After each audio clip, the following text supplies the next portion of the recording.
No way. Saya sama sekali tidak ada rencana buat bikin cerita tentang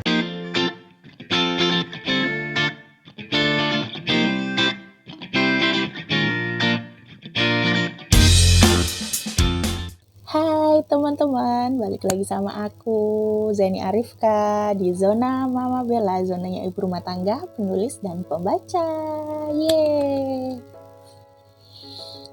Oke teman-teman, kali ini konten aku akan membahas tentang pertanyaan-pertanyaan yang kalian lemparkan sama aku di Instagram story aku. Jadi beberapa saat yang lalu aku pernah masang stiker pertanyaan sama kalian kan di story aku. Kira-kira apa sih yang ingin kalian tanyakan sama aku? Nah, di sini itu banyak sekali yang bertanya ya. Jadi aku pilihin pertanyaan-pertanyaan yang bagus dan bermanfaat untuk kita bahas di sini nanti. Oke? Jadi langsung saja. Untuk pertanyaan pertama itu dari ini dia, bentar ya. Pertanyaan pertama dari Dwi_Tari 123. Dwi_Tari 123. Pertanyaannya, pernah nggak sih mom kalau lagi nulis novel terus males nerusin? Oke, ini saya sering banget ditanya sama penulis-penulis ya. Pasti dia tuh tanya, Mom, kamu kok bisa sih nulis novel itu langsung tamat, langsung apa? Pernah nggak sih kamu nulis terus nggak mau nerusin, males begitu? Pernah nggak sih? Jawabannya tentu pernah dan sering sekali.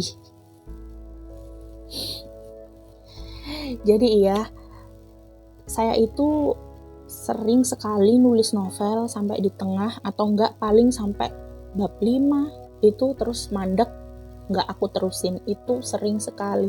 Dan kalau kalian lihat dalemannya laptopku ini ya, laptop buat nulis, ini banyak sekali draft-draft ceritaku yang memang belum aku terusin. Begitu. Jadi bukan berarti setiap bulan aku ngeluarin cerita baru lalu tamat, itu terus aku nggak pernah ngadepin males nulis, itu nggak pernah. Enggak. Jadi males nulis itu, males nerusin itu pasti aku pernah ngalamin, begitu ya. Jadi bukan kalian aja. Oke, lanjut ke pertanyaan kedua. Kali ini dari Mommy Harry. Mommy MOMYHARY. Mommy Harry. Pertanyaannya, sejak kapan nulis di Wattpad? Nah, itu sudah aku bahas di videoku tentang awal mula nulis ya. Di sana aku bahas pertama kali aku nulis di Wattpad itu tahun 2015. Udah, itu aja. Terus ini dari Lady Inright, LADYINRIGHT. Pertanyaannya ya, cerita awal mulai pertama kali nulis gimana? Itu juga sudah aku bahas di awal mula nulis di videoku. Ada di situ video pertama kah, video kedua kalau nggak salah. Cerita awal mula nulis di sana tentang karena laptopnya suamiku yang nganggur, dan tentang pokoknya di sana ada cerita awal mula aku nulis gimana. Jadi kalian nonton aja videonya. Oke?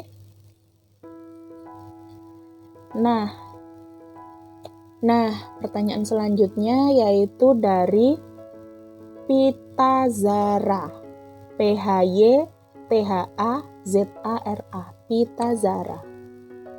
Kak, gimana bisa konsisten itu buat nulis, Kak? Karya ada terus, ngurusin penerbitan iya, ngurusin keluarga iya. Oke, jadi aku jawab, yes, aku memang sekarang itu full time writer, nulis terus, ngurusin penerbitan juga, ngurusin desain juga, ngurusin keluarga juga. Jadi semua itu tergantung waktu ya, pinter-pinter kita ngurus waktunya. Kalau tentang ngurus keluarga sih saya nggak terlalu ngurus ya. Maksudku keluargaku itu ada yang ngurus. Aku masih ada orang tua lengkap ibu dan bapak, mereka bantuin aku ngurusin anakku. Terus ada suami juga, dia juga bantuin aku ngurusin anak, ngurusin ya pokoknya pekerjaan rumah tangga itu aku dibantu sama mereka. Jadi fokusku ya cuma kerja ini, ngurusin penerbitan, desain sama nulis, begitu ya. Nah, untuk waktuku sendiri, aku tuh biasanya ngurusin penerbitan itu dari bangun tidur misalnya aku bangun tidur jam 9 atau jam 8, pokoknya dari bangun tidur itu sampai sore itu jatahnya aku ngurusin penerbitan, entah itu ngajuin ISBN atau ngelayot atau nyetak buku kayak modal aku itu kirim-kirim ke percetakan begitu ya, terus atau ngurusin ke online shop atau apa itu, pokoknya dari aku bangun tidur, misalnya aku jam 9 baru bangun atau jam 8 baru bangun, itu sampai sore, entah itu jam 3 atau jam 5 mungkin, pokoknya sampai sore, nggak sampai malam ya, sampai sore itu aku ngurusin penerbitan, desain, dan sejenisnya itu jam segitu. Setelahnya itu aku istirahat sebentar, ngambil me time, entah itu aku ngapain kah, main sama anak atau baca-baca atau nonton film, itu setelahnya ya. Terus nanti malam itu aku ambil waktu buat nulis. Jadi malamnya itu aku nulis, kayak malam itu nggak itu ya, waktunya nggak terbatas waktunya. Kadang aku itu tidur itu juga sampai jam 4 pagi, jam 3 malam. Pokoknya kalau nulis itu tergantung mood dan tergantung ide. Jadi kadang juga itu pagi kalau aku ada ide, itu aku juga lepas penerbitan. Aku suruh adminku atau temanku yang ngurus, entah Dania atau siapa, itu pasti aku WA sama dia, tolong kalau ada yang nyari aku tentang penerbitan tolong kamu urus dulu karena aku sedang ngelanjutin nulis. Itu biasanya kayak gitu, karena kalau nulis itu kan nggak bisa ditunda ya. Kalau misalnya kamu ada ide saat itu, ya sudah saat itu langsung kamu tulis, karena kalau kamu tunda nanti bakal hilang idenya, begitu kalau saya ya. Jadi kalau misalnya saya pagi ada ide, ya sudah saya pagi libur penerbitan nulis. Tapi itu nggak mungkin sampai seharian nulis, karena pasti ada jedanya. Nah, jedanya itu baru saya ngurusin penerbitan, seperti itu ya. Jadi ya tergantung situasi dan kondisi, seperti itu ya. Nah, pertanyaan selanjutnya dari Nawila Nurlaila Sari. Pertanyaannya adalah, Kak, itu nyari mood bisa nulis segitu banyak cerita gimana ya? Jadi seperti ini dulu. Biasanya saya itu nyari mood, nyari ide, nyari mood atau nyari feel atau nyari apa itu nonton film ya. Nonton film pertama, terus dengerin lagu, terus di Instagram scroll Instagram. Biasanya saya kayak gitu. Kalau pikiran aku itu udah tenang, udah relax, udah santai, itu biasanya itu ide itu keluar sendiri. Kalau saya itu biasanya seperti itu. Itu kalau mood, dia kan nanyanya mood, nyari mood. Nah, kalau nyari mood ya seperti itu, senangkan diri kalian sendiri dulu. Misalnya kalau kalian senangnya nonton YouTube, ya sudah kalian nonton YouTube dulu sampai senang dulu. Kalau mood kalian bagus, nanti ya pasti akan diikuti dengan hal-hal yang lebih positif begitu. Biasanya sih kayak gitu. Kalau saya moodnya saya itu lagi jelek, biasanya saya itu dengerin lagu, nonton film, scroll Instagram ya, entah itu tentang apa atau tentang apa begitu, ke akun gosip mungkin, terus baca buku, biasanya kayak gitu. Itu memperbaiki mood sekali sih kalau saya, begitu. Nah, pertanyaan selanjutnya, Dari Titik Indrawati. Kapan bikin cerita psikopat? No way. Saya sama sekali tidak ada rencana buat bikin cerita tentang psikopat. Ya. Karena saya tidak pernah baca dan pokoknya saya tidak pernah baca tentang cerita-cerita psikopat ya. Maaf sekali kalau tidak sesuai harapan kalian, tapi memang cerita psikopat itu bukan termasuk selera saya. Jadi saya tidak, kemungkinan besar saya tidak memikirkan untuk membuat cerita psikopat. Begitu ya. Karena saya itu nulis itu sesuai keinginan saya. Misal saya kan sukanya genre romantis dewasa. Ya sudah, saya nulis itu aja. Saya nggak peduli kalau saat ini itu lagi trending-trendingnya cerita psikopat atau trending-trendingnya cerita 10 lead, 10 fic. Saya nggak peduli. Karena kalau saya ngikuti pasar, ngikuti lagi trending, tapi saya nggak mau, kemauan saya nggak di sana, saya yakin cerita saya itu nggak akan nyampe. Maksudnya nggak akan sesuai harapan saya, dan cerita itu bisa-bisa nggak akan tamat kalau nggak sesuai yang saya harapkan gitu. Jadi saya selama ini nulis itu ya nulis yang saya mau. Kalau saya maunya ceritanya tentang pernikahan, ya sudah saya nulis itu aja. Begitu ya.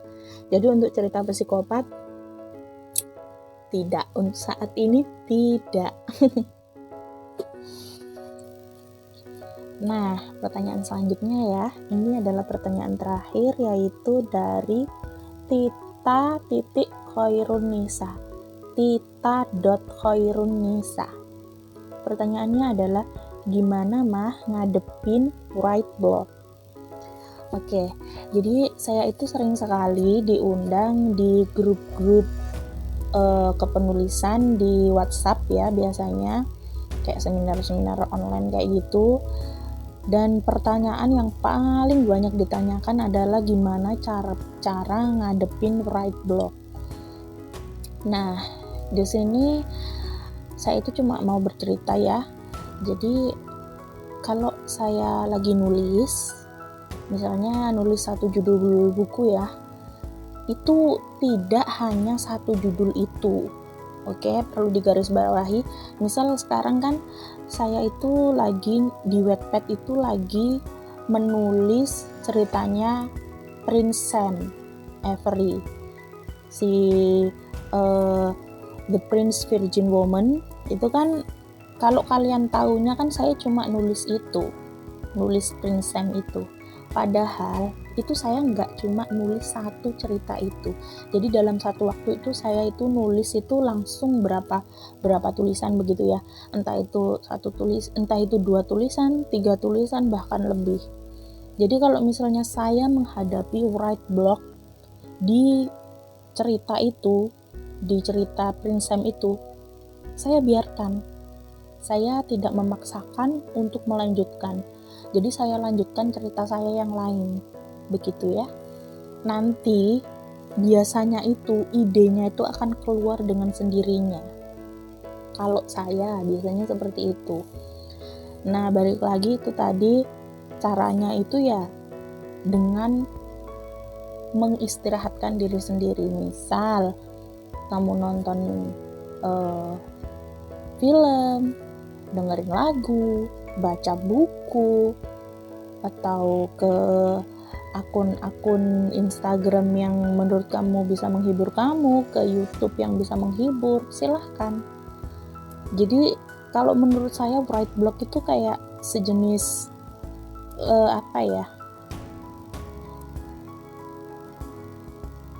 sebuah tekanan yang membuat kita itu kayak gak bisa melanjutkan lagi begitu loh. Jadi kita itu harus tenang, harus relax kalau saya menghadapinya ya. Entah penulis lain gimana, tapi kalau saya itu harus tenang, harus relax, dan membiarkan cerita saya itu. Misalnya saya nulis yang ceritanya Prince Sam itu tadi, terus mampet di tengah jalan, menghadapi roadblock kan, mampet di tengah jalan. Ya sudah, saya biarkan saja dulu, senang-senang.